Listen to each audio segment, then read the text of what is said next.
Egunon, bueno, gaur ingo dugune da, maskarille batzuk, emergentzitarako estirez originala, baina, bueno, ya que falta dizan, eta merkeak. Vamos a hacer unas mascarillas que no son oficiales, pero sí son económicas y nos pueden sacar de un apuro. Podemos hacer con rollo de cocina o con toallitas. Vamos a hacer las toallitas. Las toallitas es mejor que estén secas, entonces lo que haremos será doblarlas, hacerles aquí un plieguecito y les cortamos así como un pequeño ángulo para que podamos meter las orejas.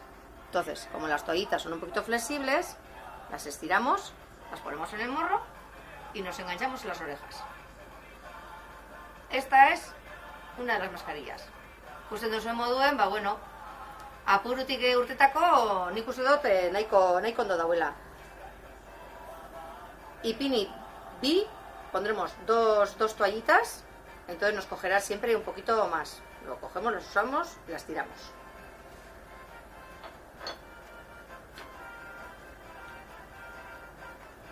Ahora vamos a hacer con el rollo de cocina. Con el rollo de cocina lo que vamos a hacer es hacer unos plieguecitos, ir doblando hasta el final. Papela hartuko dugu eta joango gara dobletan atzeraino. Honek pliegia tirez, gero agoa eta sudurra sartzeako. Con estos pliegues luego lo que nos dará es más flexibilidad para poner en la nariz y en la boca. Doblamos como si hubiéramos hecho un abanico, cogemos una goma, le hacemos un pequeño doble aquí, la vuelta, y ponemos una grapada. Apurtxu bete polito eta txukun gelitako, ingo gune da grapabiek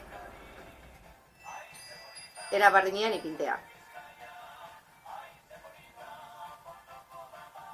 Txiki, txaka. Estirez ofiziala, baina, bueno, ofizialak etorri arteño, ingo dugune da zapaldu, la abriremos un poquito. Vamos en el morro y enganchamos las orejas.